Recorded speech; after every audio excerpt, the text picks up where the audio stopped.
Udirna samrambhatamo vritanana tadavamukto tamamalya bhushana narendra patni vimana babhuva satamo vritadhyauriva magna taraka. She was in such an angry face and in an angry mood that the entire Anthapuram, that her entire room, was smelling only anger. Dasharatha, who would normally come only to Kaikeyi's chamber and would rarely go to Kaushalya and Sumitra's chamber, entered her Anthapuram. He was surprised to find all the ornaments, the beautiful gems that he had brought from various wars after winning the kings of the smaller provinces, and adorned Kaikeyi's hands, adorned Kaikeyi's neck, adorned Kaikeyi's ears with those precious gems, now fallen on the ground. The bangles were broken. All the gems which were studded on the necklaces had come apart. There was gold on one side and the stones came on the other side. The kundalam was scattered to pieces. The sari which Kaikeyi used to sport beautifully was now torn to pieces. He did not know what had happened. He went near the bed of Kaikeyi. Once he came to know that she was wearing a black sari, he knew very well that she was upset, and he could not tolerate the sorrow which Kaikeyi was suffering from. He lifted Kaikeyi from the ground and brought her to the bed. Like how a male elephant would lift the female elephant, he lifted, it seems. These words, like how a male elephant would lift a female elephant, this is not a description which I am giving. Valmiki himself gives. He says, Karaneshu miva digdhena vidhamragya yamunavane Karenu miva digdhena vidhamragya yamunavane Mahagaja ivaranye snehat paramadukhitam. Mahagaja ivaranye. Aranye, in a forest, how a male elephant would lift a female elephant. Dasharatha, who was now the male elephant, it seems lifted the female elephant who was in sorrow, that is Kaikeyi. Whereas the Tamil poet Kamban now compares, he says, it seems Kaikeyi was like a deer who had fallen after getting himself wounded. Once a deer gets wounded, how it will fall? Even Kaikeyi was wounded, it seems she had fallen down, and Dasharatha lifted her as if lifting a deer. Why is the Tamil poet comparing Kaikeyi to a deer? Because she had worn a sari with lot of beautiful black dots in it. Dasharatha thought she must be a deer, because deer is supposed to be a very innocent yet a very beautiful and a very impressive and a very soft animal. He had seen only this face of Kaikeyi till date. So he thought, since she is wearing a sari which is like that of a deer's skin, she must also be a deer, because she is also so innocent and soft. So he lifted her. He lifted her and placed her on the bed, and he said, Hey Kaikeyi, why are you upset? Please tell me if somebody has hurt you, I'll go kill that person. Please tell me if somebody you had asked for is not giving you or delivering you that particular good or that product. Please tell me if you need any gems in this world. Please tell me if you need gold or silver. Please tell me if you want more saris. Please tell me so that I could gold plate your chamber. Please tell me what you want, but please don't be a person who is not talking to me. Hey Kaikeyi, all these days you were the most affectionate wife. You are the only person whom I love the most in this world. Hey Kaikeyi, please don't be like this. Please talk to me and tell me what is the reason. What is the reason? Why are you so angry? Kaikeyi did not reply. Then Dasharatha said, Hey Kaikeyi, you are not replying after having me said so many things. I will give you whatever you want, Kaikeyi. You know very well I have never rejected anything to you. I will surely give you whatever you want. But please don't remain a person who is mum to all my talks. I have been talking for such a long time and you are not even giving me a reply. Hey Kaikeyi, I will give you whatever you want. Even then, Kaikeyi did not reply. Then he said, I do not know how to convince you, hey Kaikeyi. There must be something in your mind. Please tell that to me. Please talk. Please speak out. I will help you. I will give you whatever you want. Hey Kaikeyi, in this world, if there is somebody else whom I love more than how much of love I have on you, It is my eldest son Ram, and on my dearest son Ram, I will make a promise. I swear on my son Ram that I will give you anything and everything whatever you want. Now Kaikeyi smiled and got up. She said, Hey Dasharatha, please tell the last sentence again. What last sentence? The last sentence where you involved Ram. Yeah, that is, I will promise on my son Ram, and that whatever you ask I will give. Why are you asking that, Kaikeyi? I have got 2 boons. 2 boons? What 2 boons, hey Kaikeyi? Have you forgotten so early, Dasharatha? Dasharatha Maharaja, if you remember, once upon a time you were invited by the Devas to fight against the Asuras, and it was at that point of time where you were wounded and you had to be taken out of the battlefield. And I was your charioteer, I was your Sarathi, and I tactfully drove the chariot out of the field. And at that point of time, you were impressed with my valor and tactics, and you even said that you would be giving me 2 boons, if you can remember. Yeah, Kaikeyi, I did say, and I am ready to offer those 2 boons at any point of time. You want to ask them right now? Ask. Kaikeyi said, Eya varangal irandin ondrinal en sei அரசு ஆழ்வது சீதை கேள்வன் ஒன்றால் போய் வனமாழ்வது என புகன்று நின்றாள் தீயவை யாவைனும் சிறந்த தீயாள். The Tamil poet Kamban beautifully says, Eya varangal irandin ondrinal. Now I am asking 2 boons, hey King Dasharatha, with 1 boon. En seyarashalvadu. My son Bharata should become the king. Actually, Dasharatha did not even react to this, because this wouldn't have affected him so much. But he was still surprised. She did not yet complete. She said, En seyarashalvadu. My son Bharata should rule the kingdom. The second, Sita கேள்வன் ஒன்றால் போய் வனமாழ்வது. She said, both of them should rule. In my first boon, my son Bharata should rule the kingdom, and by the second boon, Sita's husband, Sita's henpecked husband, Sita's husband who listens to every word of his wife Sita, should go and rule the forest. She was playing very safe. She was using the word ruling. She said both of them should rule, but my son Bharata should rule the kingdom and Sita's husband should rule the forest. But the Tamil poet Kamban, when he concludes this particular verse, he is not able to control the sorrow, and he says, Tiyavai yavayinum shiranda tiyal.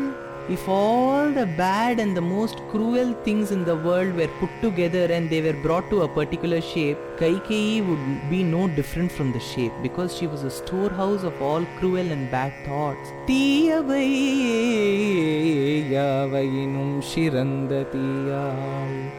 Now, Dasharatha's reaction, how was it? Initially he lifted her as if she was a deer, but now after hearing this, he now came to a conclusion that she was not a deer but a snake. How was the Tamil poet able to bring the correlation? When Dasharatha lifted Kaikeyi from the floor to the bed, he assumed that she was a deer. Now he calls her a snake. How is that? Because Kaikeyi had worn a beautiful sari. The beautiful sari had lots of dots on it. These dots resembled the skin of a deer. But after hearing to the 2 boons which Kaikeyi wanted to have from Dasharatha, Dasharatha came to a conclusion that, oh my dear nature, it is not only the deer which has dots on its skin, it is also a snake which has dots on its skin. So I have misunderstood this snake who is Kaikeyi to be a deer. Why should I compare it with such an innocent animal like deer? She is not a deer, but she is a snake. நாகமென்னும் கொடியாள் தன்னாவில் இந்த சோகவிடம் தொடர துணுக்கம் எய்தா ஆகமடங்களும் வெந்து அழிந்து அராவின் வேகமடங்கிய வேழம் என விழுந்தான். Like how a snake which bites an elephant, and then the elephant would then faint to the ground. Likewise, the Kaikeyi had asked for 2 boons, and on hearing this, Dasharatha, who was none but the male elephant, now fell to the ground because the poison had reached his head. Why is Kaikeyi being compared to the snake? Because she had lots of dots on her sari which resembled the skin of a snake. Besides, she was asking for 2 boons. Dvivaraha. She was asking for 2 boons. And those 2 boons resembled the split tongue of a snake. The tongue of a snake is split into 2. It resembled that of a snake. So, the comparison of Kaikeyi to a snake is not only because of her dress, but also because of the 2 boons which she kept on asking again and again. Now, Dasharatha started pleading. He said, Putrena maya putraha shramena mahata mahan Ramo labdho mahateja sakatham tyajate satriyama tadartasya chandramandala mandita Ragyo vilapamanasya navyajabhasata sharvari. Hey Kaikeyi, don't you know that for so long I have ruled this kingdom for over 60,000 years, yet despite having been a good administrator, we never had children. Finally, due to the grace of sage Rishyashringa, Vasishtha and Bhagavan, we were blessed with 4 children, amongst which Ram is the apple to all our eyes. Be it Kaushalya, Sumitra or yourself or me, everyone in this kingdom loves Ram. And finally, that boy who has come as a gift from the heaven, now you are sending him to the cruel forest. How is this possible, Kaikeyi? Is this right on your part? You are the mother who loves him the most, even more than your son Bharata, and now you yourself you are asking me to send him to the forest. How is this possible, Kaikeyi? Kaikeyi said, there is only one thing that I know, hey King Dasharatha. In this Ikshvakukulam, in this solar dynasty, there is one shloka which they say again and again. They say, Raghukul riti sada chali aayi, prana jahu baru vachan na jayi, jiye meen baru bari bahina, mani binu fani kujiye dukh dina. Raghukul riti sada chali aayi, prana jahu baru vachanu na jayi, Raghukul riti sada chali aayi. She kept on saying this again and again. I only know this. Raghukul riti. In Raghukulam, there is only one custom, there is only one tradition, there is only one rite, there is only one ritual, there is only one promise, and that one promise, when given, is never taken back. But Dasharatha, you had promised to give me 2 boons. And only after getting it confirmed that you would be giving me those 2 boons that I have asked you right now. And after me asking, you are asking me to take back those boons. Are you trying to change the tradition and custom of Ikshvakukulam, of Raghukulam? In Raghukulam, once they give a word, they never take it back. Raghukul riti sada chali aayi, prana jahu baru vachan na jayi. If they give a vachan, if they give a promise, they never take it back. The only other possibility is they may even die for the sake of promise, but they will never take it back. But you are changing the tradition of the great Raghukulam, hey Dasharatha. But Dasharatha kept on pleading. He said, Satriya matadatasya chandramandala mandita. You are looking like the beautiful moon amidst the stars, hey Kaikeyi. But how can the moon, which is used to giving cool rays, now give hot rays? You are always used to talking good words and good things, but today you have started showering cruel thoughts and bad values. How is this possible? Is this right, hey Kaikeyi? Despite having pleaded so much, Kaikeyi was bent upon achieving those 2 boons. On the other hand, the most important concept which comes in Ayodhya Kandam, which is relevant to the present society, and more than relevance, it is more prevalent. Today, it is increasing a percentage by percentage every day. What is it? It is hero worship. In our country, be it in politics, medicine, sports, or any other field, people keep praising one person. They offer flowers to him, they start worshipping him, they start building temples for him, But one day, if there is a mistake committed by him, they start rebuking him up to such an extent that they would have even forgotten how much they have praised him all these years. This is one concept. Second is, in the verge, in the way in which we praise that particular person will affect the other equivalent talented person to such an extent that whatever he does goes unnoticed. If I have to detail this, be it in politics or entertainment, that is in cinema industry, people keep praising a leader or a member or a minister up to such an extent that an equivalent minister, the minister or an actor of equal caliber, goes unnoticed. Though that actor may be having a step more importance or talent, or the way in which he administrates will be slightly better than this person, yet due to hero worship of person A, the person B, who is with equal caliber, goes unnoticed. Why am I talking about hero worship? Because in Srimad Ramayanam, the word itself suggests that it is only about Ram. But in no way are the other brothers, be it Bharata, Lakshmana, Shatrughna, inferior to Ram. They were all equivalent to Ram in power, valor, strength. But they all respected him because he was the eldest brother and he was a personification of Bhagavan himself. He was an incarnation. But due to the extreme affection of what Kaushalya, Kaikeyi, Sumitra, Dasharatha, Vasishta, all the rishis, all the citizens had towards Ram, the equivalent of Ram, who was nothing but Bharata. If you see the complexion of Lakshmana, it will be same as that of Shatrughna. If you see the complexion of Ram, it will be the same as that of Bharata. Though Bharata was equivalently talented, though he was equal in strength, valor, intelligence and everything with Ram, his devotion and his sincerity went slightly unnoticed in Ramayanam because of hero worship. Though Bharata did not know that Dasharatha had planned to coronate Ram, though Bharata did not know that Manthara, the Kubja, had come and brainwashed his mother Kaikeyi, though Bharata did not know that Kaikeyi, who was brainwashed by Manthara, was asking for 2 long given boons to Dasharatha, he was the one who was brought to picture by each of these characters in Ramayana.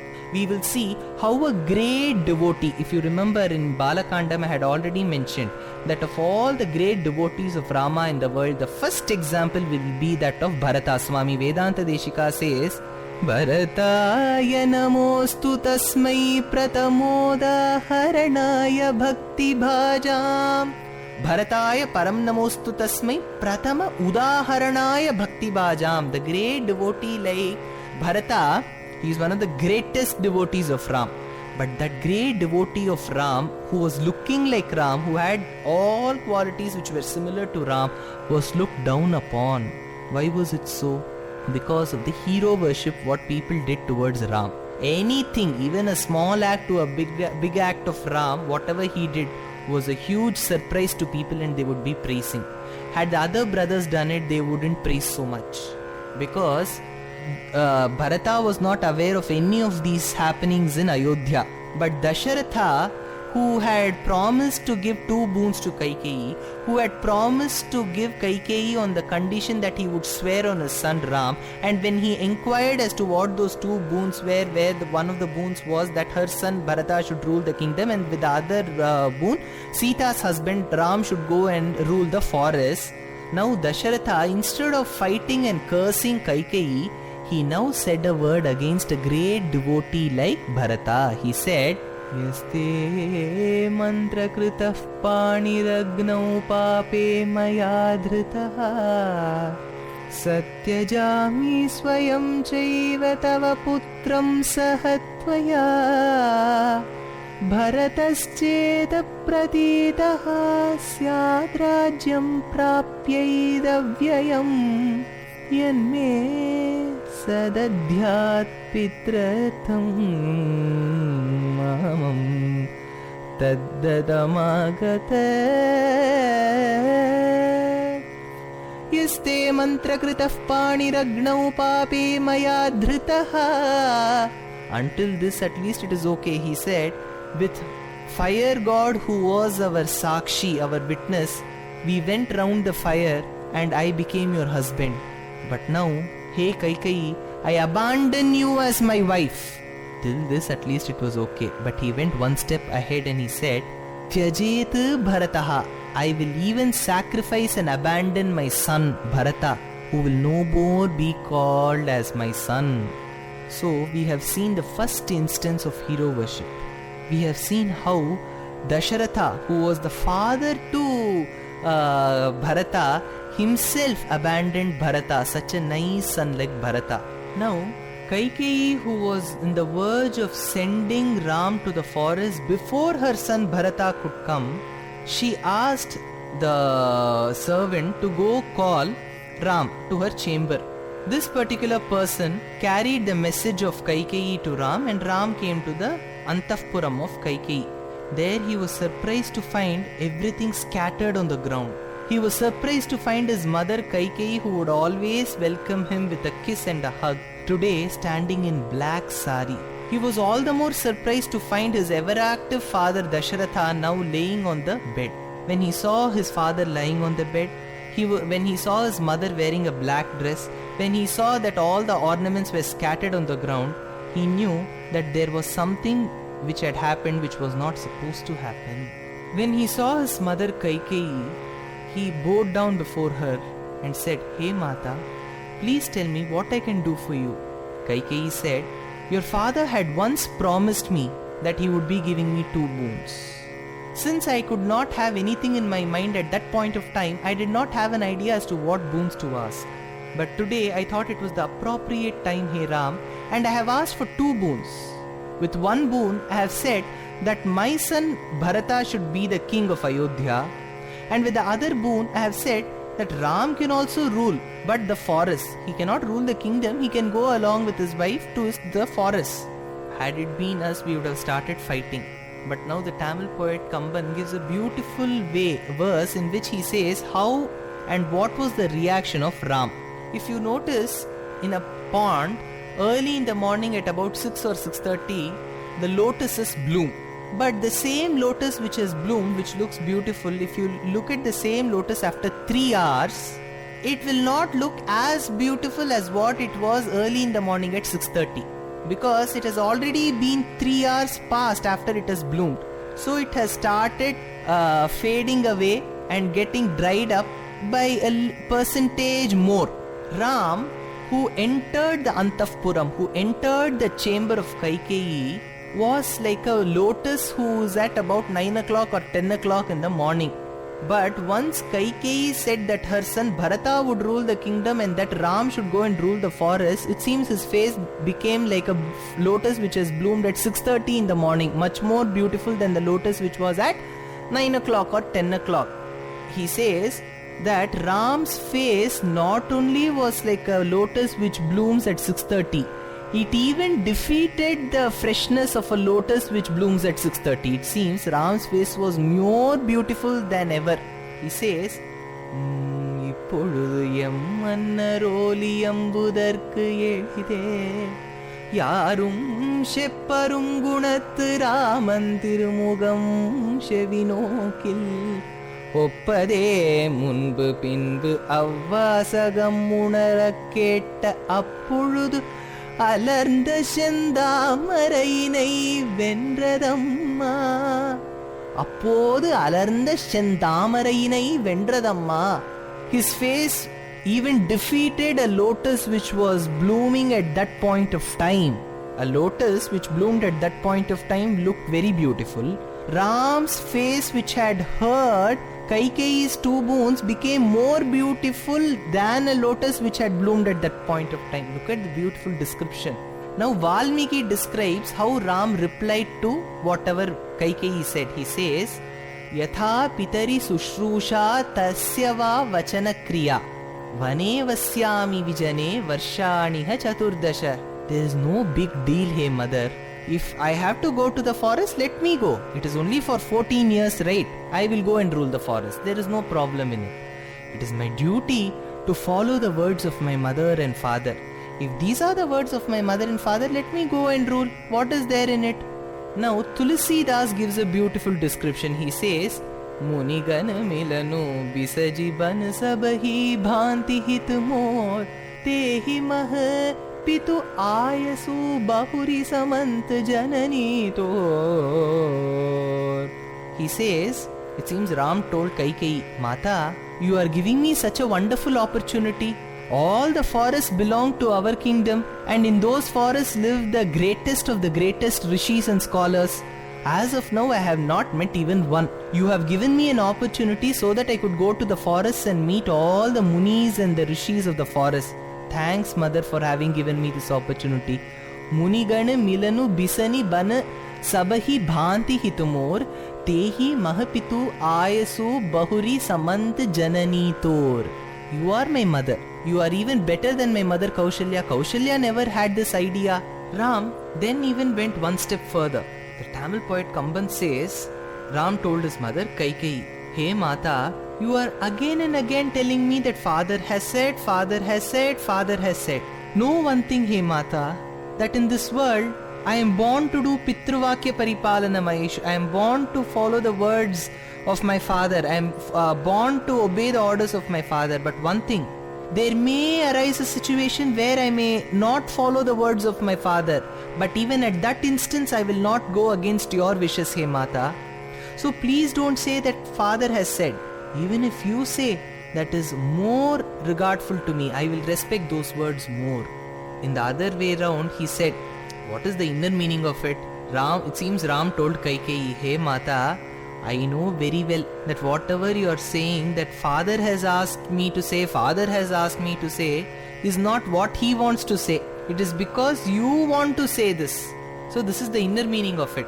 So the Tamil poet Kamban says, Mannavan pani andru agilum nun pani maruppano en pinnavan petra selvam adiyanan petradandro ennini urudi appal ippani thalai mel kondeen minnolir கானம் இன்றே போகின்றேன் விடையும் கொண்டேன். Hey Mata, what is the difference? If Bharata becomes the king or I become the king, let him become the king. If he gets the kingdom, it is like me who is getting it. So please don't even repent for whatever father has said, Hey Mata. I will go to the forest. Let Bharata become the king. What is the big deal in it? Rama told Kaikeyi, Evamastu gamishyami vanam vastum aham tvitaha jata chiradharo rajnyaha pratignyam anupalayan. Jata chiradharo rajnyaha. Why is this word very important? Ram told Kaikeyi that I will be going to the forest, which is right. But he went one step further and said this word, Jata chiradharo rajnyaha. When Kaikeyi had asked for the boon to Dasharatha, she just said that Ram should go to forest for 14 years. But she did not mention that he should abandon all his ornaments and all his dress and should go only in leaves. She didn't say this. But why did Ram mention the word Jata chiradharo rajnyaha? Because going to certain places, visiting certain places, there is a certain tradition that is to be followed. If you have noticed, the temples in Kerala, devotees whoever enter the temple should follow certain rules. Men should wear a vastram, a white vastram, and they should not have any shirt or banyan that is to be worn on the upper torso. They should have an angavastram. Likewise, women should come in saris. So these are certain customs which are followed in certain temples. Likewise, Ram very well knew that the forest to which he was going to visit had lots of rishis and all tapasvis. They were people who had abandoned all the materialistic desires and they were in search of Parabrahman. And they would always be in penance. Nobody who sits for penance will be worshipping with silk clothes and big crowns and all necklaces. They will be only in leaves and barks. So Ram immediately said, Jata chiradharo rajnyaha. Is there any proof to this? That while going inside a hermitage or inside a ashramam or inside a temple or inside a forest, you will have to follow only certain rules. Is there any rule like that? If you remember, Kalidas has written many works. Amongst his many works, one important work is Abhignata Shakuntalam, where he describes where there is a narration of how King Dushyanta and Shakuntala, who was brought up or nurtured as the daughter of Kanva Maharshi, but who was really the daughter of sage Vishwamitra. So she was nurtured as the daughter of sage Kanva. So this daughter of sage Kanva, Shakuntala, and how King Dushyanta met each other and how they fell in love with each other. This is being described by Kalidas in one of his magnum opus or his masterpiece called as Abhignata Shakuntalam. Abhignata Shakuntalam. Abhignata Shakuntalam. Abhignata Shakuntalam.